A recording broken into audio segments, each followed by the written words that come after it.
Hello, guys.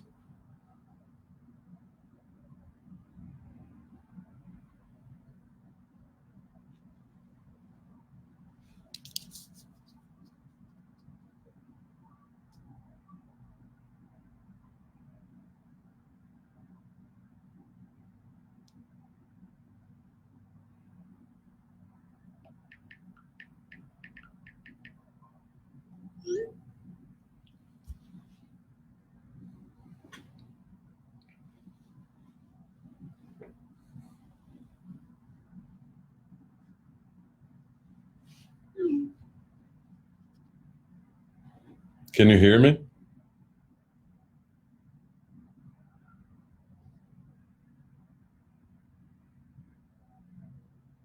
Hey, Gene, can you hear me well?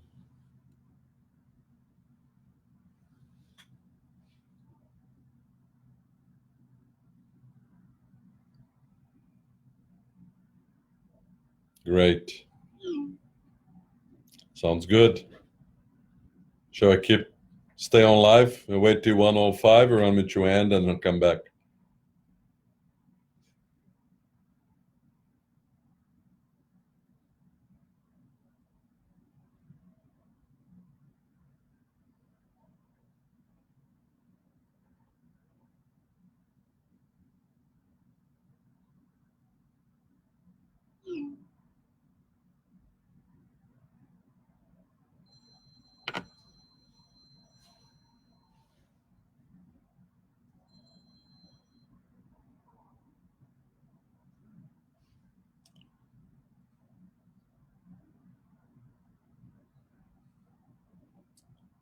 And just to confirm, we have 30 minutes, right?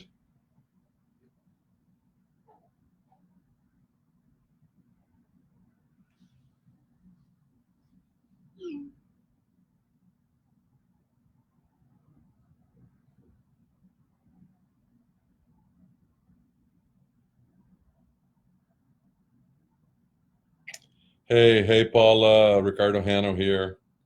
Um, I know I have some people joining at 1 p.m. If you guys are okay, we wait 4 more minutes. I don't know if you want to keep the test going or just disconnect.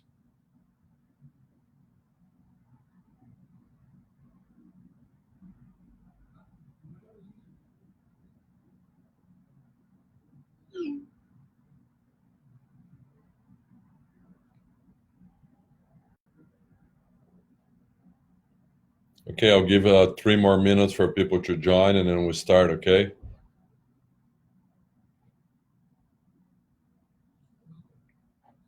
I feel like I'm talking to myself.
I'm waiting till 1 p.m., guys. So have one more minute. That's why I'm not talking.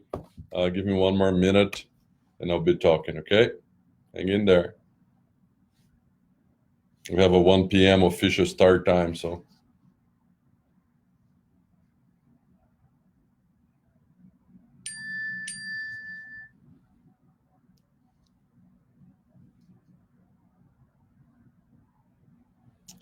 Okay, so here we go. Let's go ahead and get it started. Um, uh, Thank you guys from the First Coast YMCA from getting us together here. Hard times with the COVID-19 crisis that we're all facing, and staying home for most of us. Us here at Baptist is still working. Just this morning, Dr. Nima and myself treat two patients with a stroke, so very timely topic to talk about.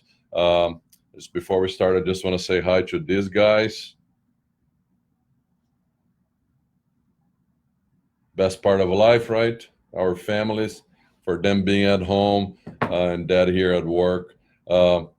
So today we're gonna next 30 minutes we're gonna talk about basics of stroke, and here and there I'm gonna stop and try to answer your questions as they come. So feel free to text on the chat here your questions. So we here at Baptist Neurological Institute, our Stroke and Cerebrovascular Center, we're very proud enough for the last 6 years. We put together a STAR team that take care of people from all over the region that come with a stroke. But for these people to get help, they need to get to the right place in time, and that's what we're going to talk about. Stroke is a big problem all over the world, and in the United States is not any different. Is the number one cause of disability. So people have a stroke every 50 seconds in this country. And it's very common for somebody to have a stroke and not to go back to normal life and be incapacitated because of that. So it is a big deal. We're getting beyond 800,000 strokes a year in the United States, and marching quickly to 1 million strokes a year. So as you can imagine, it's a big problem and costs to the United States over $60 billion a year. So that's a big deal. I think if you don't remember much from what we talked today, you got to remember two things. One, stroke is preventable. Two, stroke is treatable. So if you only remember these two things out of this conversation here over Facebook, again, sponsored by Baptist and the First Coast YMCA. And again, thank you guys for doing that, allowing us to spread the word. I think is very important. You got to learn how to prevent that, and you got to learn how to recognize the problem, and we're going to go over that. Just to start, when a doctor is talking about a stroke or when somebody's talking about stroke, you got to understand that a stroke comes in different flavors. And I like to tell my patients and tell my folks that we have basically two flavors of stroke. A stroke can happen when a vessel flow is blocked. So I like to simplify things. Think about we're plumbers. We have two ways to clog a pipe, or have two ways for a pipe not to work. One, the pipe is clogged. We call that ischemic stroke.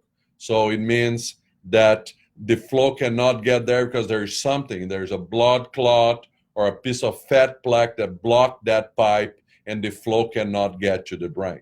That plug can come from a vessel, carotid artery, fat plaque from here go to the brain, or from the heart. That is the most common source of this plug. We call plug pipe, clog pipe, an ischemic stroke.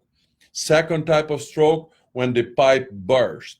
A burst pipe, we call that a hemorrhagic stroke. And a burst pipe can come from high blood pressure, or a burst pipe can come from a brain aneurysm that is also a common cause of a burst pipe, or we call hemorrhagic stroke.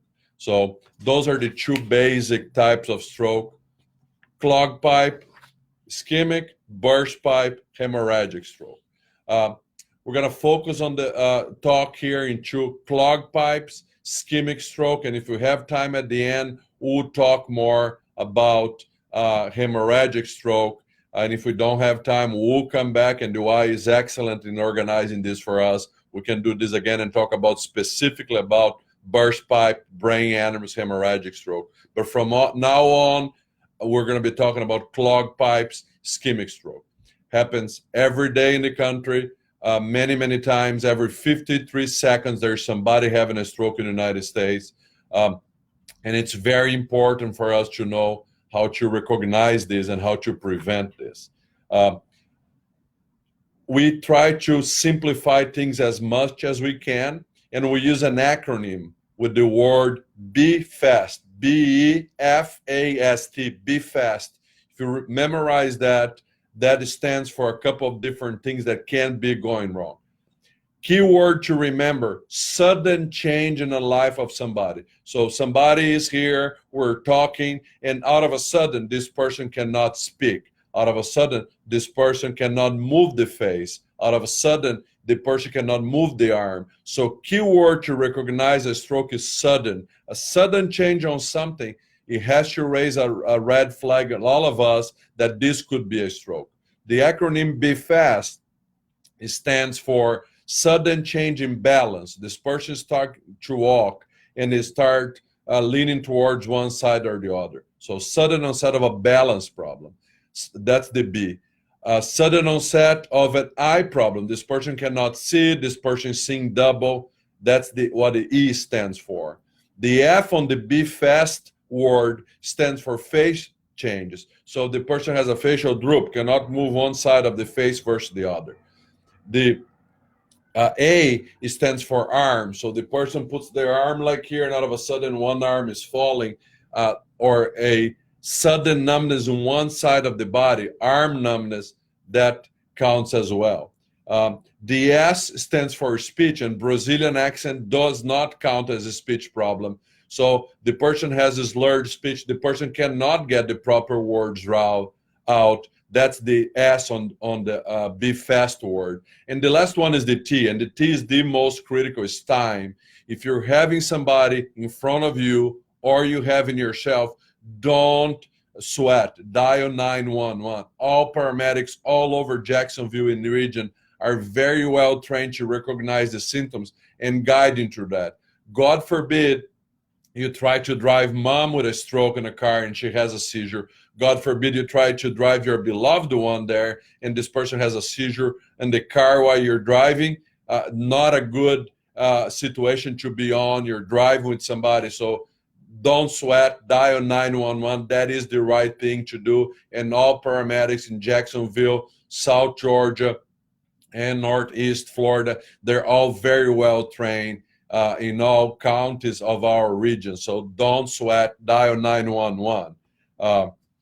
Another one that you have to be aware, and that does not apply for ischemic stroke, because in general they don't hurt, but a sudden onset of severe headache, red flag. You could be dealing with a burst pipe, especially brain aneurysms. A lot of the aneurysm patients that come to us, they typically will describe that they are having the worst headache of their life. So a sudden onset of a headache, in addition to the B-FAST, B for balance, E for eye trouble, F for face, A for arm, A for arm, S for speech, and T for time. That's the B-FAST.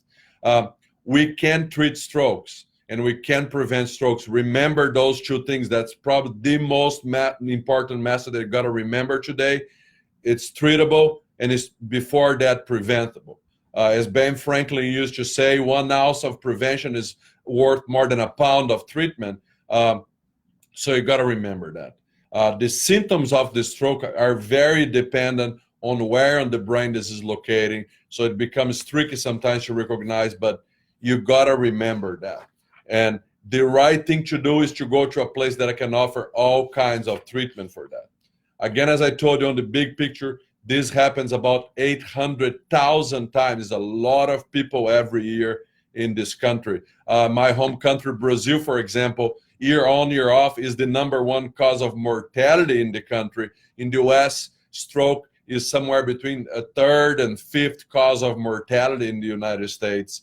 And if you have a stroke, you're higher risk to go through that. The problem is not getting better in the West. The problem is getting worse, actually, because our population is getting older and we're getting more and more in I don't want to talk about pandemia. We can talk about COVID if you guys have questions, and we'll leave time for that at the end. But obesity is epidemic in this country. Again, the number of people overweight in the United States is absurd, and we all know about that. And that comes with diabetes type 2. It comes with high blood pressure, and all those things are connected to stroke. So this is getting worse in the United States and all over the world. I think it's important to the message that we talk about preventable and treatable. On the prevention part, I think you got to remember that there are risk factors that we can work on. How can we beat stroke? And that's a very common question that we hear about. I think there are the basic 3 R's to prevent and beat the stroke. That is to reduce the risk of stroke, to recognize the stroke, and to respond to the stroke. So reduction of the risk, recognition of the stroke, and responding to the stroke to be treated. So know your risk factors. Every risk factor that applies for heart disease applies to stroke. So there are risk factors that you cannot change. All of us, day by day, we're getting older. If you're a boy or a girl, if you're a man or a female, that comes with a certain baggage. For example, a male has gender has a preponderance for ischemic strokes. If you're a female, you're 3 times more likely to be harboring a brain aneurysm. So it's a 3-to-1 ratio for brain aneurysm on a female versus male gender. So those things, unfortunately, we cannot change. If my family has a history of heart attacks, or if my family has a history of type 2 diabetes, I cannot change that. So those come with you, the genetic factors, those come with you, you cannot change that. But there are many risk factors that are modifiable, and those are the ones that we have to work, and we work together for many years now with the YMCA in educating and changing that. So number one, we have this joke, and I have a slide every time we go around and talk about that. How do you call killers that walk in a pack? We call them cigarettes. Cigarettes is huge no-no if you don't want to have a stroke. It's a huge no-no if you don't want to have a brain aneurysm, because they are cigarette smokers is directly connected with ischemic stroke. So if you don't want to have a stroke, quit smoking. If you don't want to have a brain aneurysm, quit smoking. That is huge. You got to know your numbers, your blood sugar, your blood pressure, and your cholesterol. You got to know these 3. And you can reach out to the Y, and we have risk factor assessment cards that we can mail to you guys, so you can connect to the Y or to Katie Sawyer, our stroke liaison that is connected here as well. You can put your email there, and the Y can mail that to you or email that to you. You got to know your numbers. You got to make sure you have a normal blood sugar so you don't have diabetes. You got to know your blood pressure. Everybody should know your own blood pressure. That number used to be 140/90 to be normal. Right now, the recommendations from the American Heart Association is 120/80. So that's our target for everybody. Every single one of us here today need to have a blood pressure 120/80 or lower to be considered normal blood pressure. And you need to know your cholesterol with an LDL, that is one of the parts of the cholesterol under 70. You need to know that. Another thing you need to know, and it's very easy to do, we all can do this together here. You can put 2 fingers here on your wrist, and you're going to find a little pounding guy. We call that the radial artery. That should be a synced rhythm on that vessel. That's your heart pounding. The vessel pounds with your heart. If you feel like your pulse is out of sync, you need to see your doctor. There's a very common cause, and the older we get, the more common that is called atrial fibrillation. That's a very common cause of stroke. If the heart is not beating in a rhythm, if the heart is flickering, that's what I describe to my patients as atrial fibrillation. We can have a slowdown of the blood flow, and a slow down blood flow, bloodstream on the cavity of the heart, make that heart cavity more prone to create blood clots, blood clots from that can go to the brain, and everybody needs to know that. Other things that apply to that: obesity comes with high blood pressure, obesity comes with high blood sugar, comes with diabetes, and that's a risk factor right there. There are other less common things, like if you have a blockage on your carotid, you're more prone to have a stroke, and so forth and so on. I like to always remember people of this one, and I think about my Portuguese uncle that loves red wine. So there's some good data there. We'll not talk about only bad news. One glass of red wine seems to have some protective effect in stroke prevention. So one drink, red wine, good thing. One too many. If you drink too much, that can also give you a higher risk of having a stroke. So that's where we are. This we call primary prevention. It's almost free to do this. You can change your risk factors. There are very nice studies that I always quote to my patients as well. If you walk 30 minutes a day, has a dramatic effect in decreasing your chance of having diabetes and decreasing your blood sugar. So you don't have to run 30 minutes every day. You don't have to be on your bike 30 minutes every day. A simple walk can decrease your risk of having a stroke. And those are simple things that we all can do. Naturally, if we start identified problems, we all want to have a perfect machine, but the machine breaks very often. So if we have something that is not working, okay, I measure my blood pressure is 150/90. That's not good. You need to talk to your primary care physician, and there are medications that you can use for high blood pressure. There are medications and lifestyle modifications that you can do for high blood pressure, for diabetes, for cholesterol, for all those things. Once you identified, for example, that you have a blockage on your carotid, and that blockage goes beyond certain level, we typically use a 70%, and we're part of a big national study called CREST-2, trying to identify who benefits from getting this vessel fixed before they have symptoms. That needs to be addressed, but that becomes to start more complicated. But all medical professions all over the city, the country, the world are there to help you. So if you, as the most interested person in your own life, that is yourself, you got to take care of yourself, take ownership of your life. You got to do that for yourself and for your beloved ones. So with that, if you found a problem, you have plenty of opportunities to get help and change your lifestyle.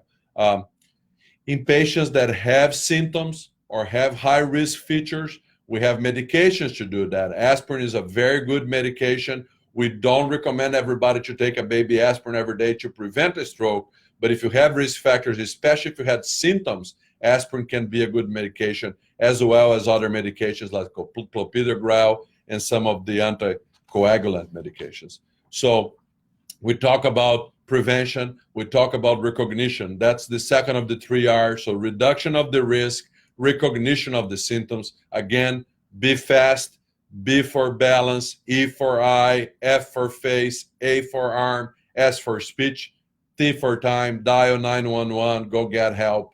And that's our time right there. That's the recognition of symptoms.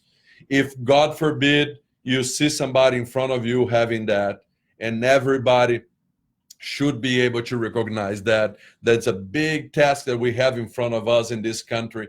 We are better than ever in 2020. Since 2015, this is just 5 years old. In our life, 5 years is nothing.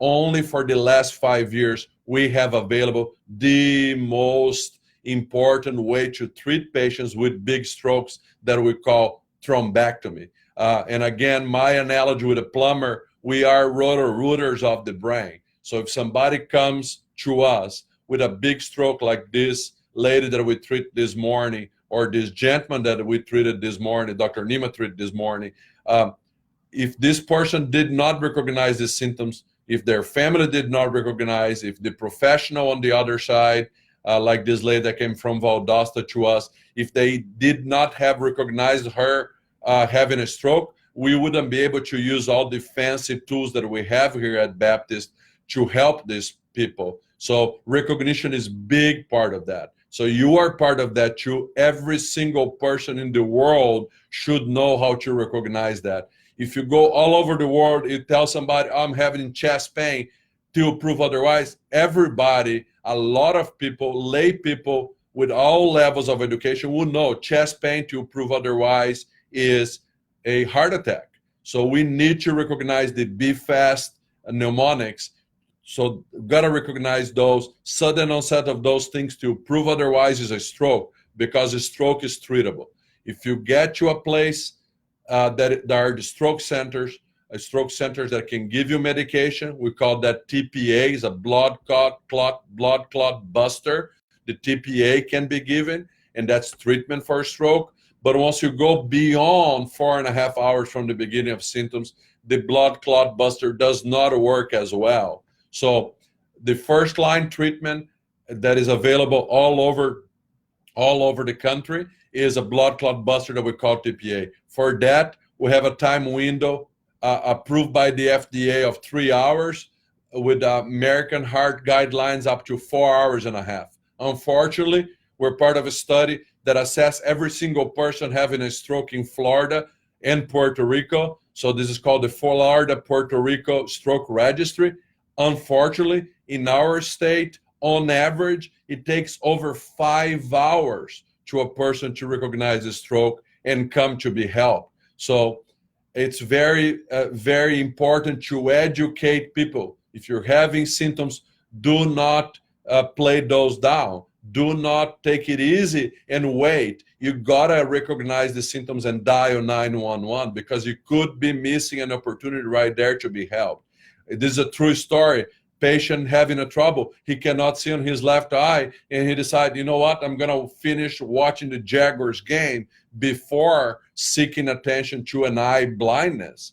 That's not the right thing to do. We have many examples of bad choices done by smart people when they're having stroke symptoms. And time is so critical. Time is brain. If you have any stroke symptoms, or if you have somebody in front of you having stroke symptoms, don't let this person just try, oh, my arm is numb, or I cannot move my arm. That's an emergency.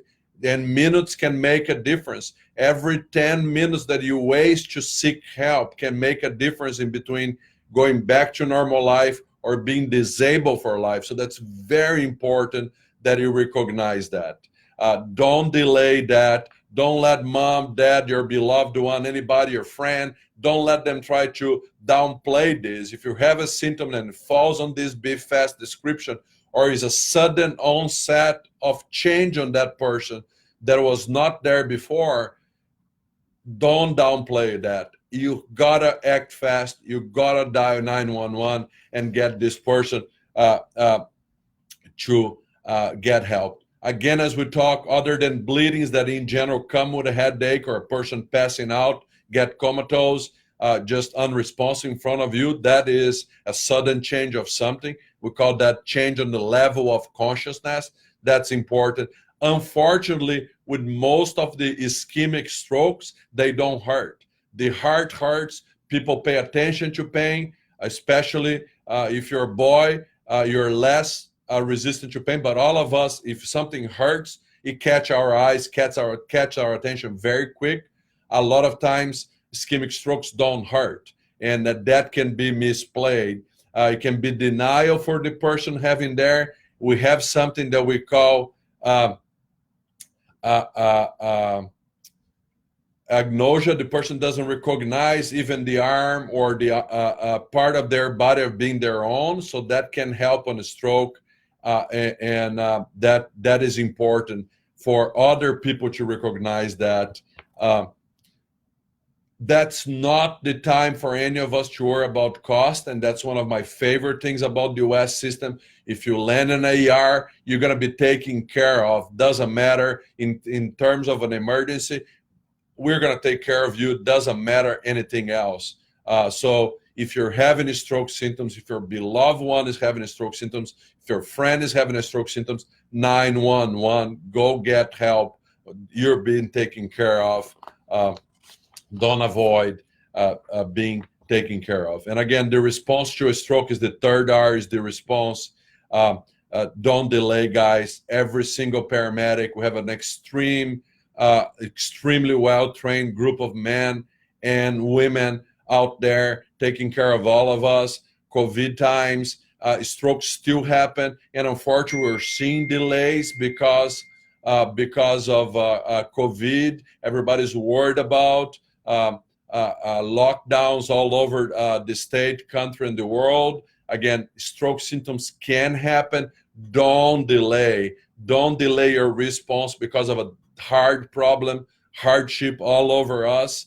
And we're sensitive to that. But we are all here. Our teams are here. Everybody's ready. As I told you a second ago, this morning, with COVID or without COVID, we treat 2 patients with a stroke. And we are here for you. You stay home, and we stay here for you to take good care of you.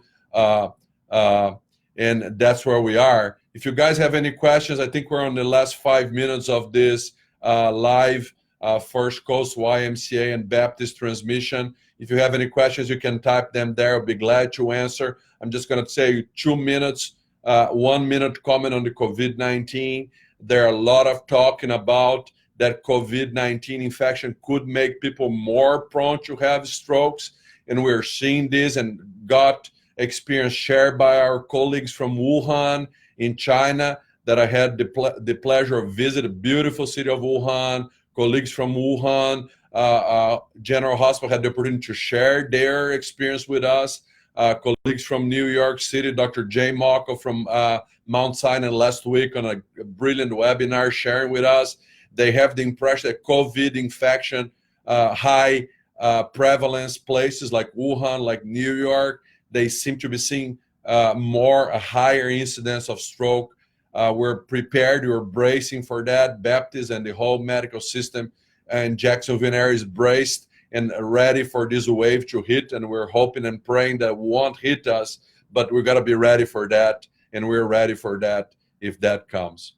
I don't see any questions. I'm just going to tell you 2 more minutes about hemorrhagic stroke, specifically brain aneurysm, another preventable disease. Again, you cannot change the history. If you have family history, mom, dad, anybody that is first degree related to you, you are higher risk for brain aneurysm. So you got to know your family history. High blood pressure creates aneurysm.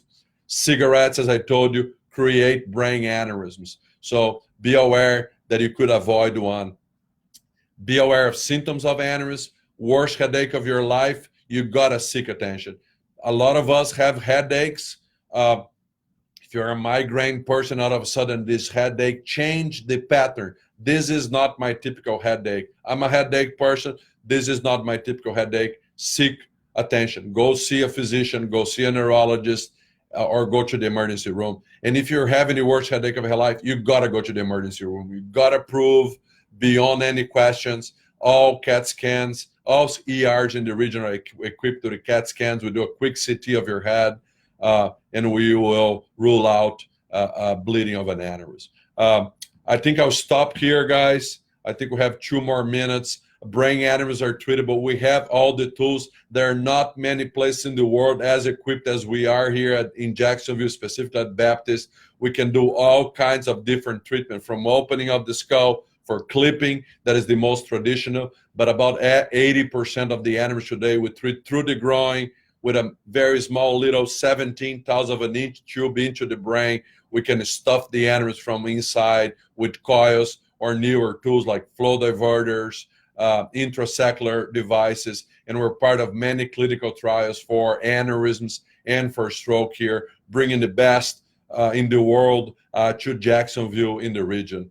Again, I appreciate you guys that put 30 minutes of your lunchtime to be here with us, listening to my Brazilian accent. A big shout to my 4-year-old that is there, learning stroke at early age. Hi, Isabella. And my hi to all friends that are there learning from us, listening. Stay safe, guys. God bless all of you, and we're here for you. Whatever you guys need, always count on us here. I'm proud that myself and the whole team here at Baptist available to you in these hard times. Whatever we can do for you to keep you safe, healthy, and well, we're here for you. our emails and our Facebook are there. We'll be glad to answer any questions if you have any. And with that, I'll stop. Thank you again, and have a great afternoon.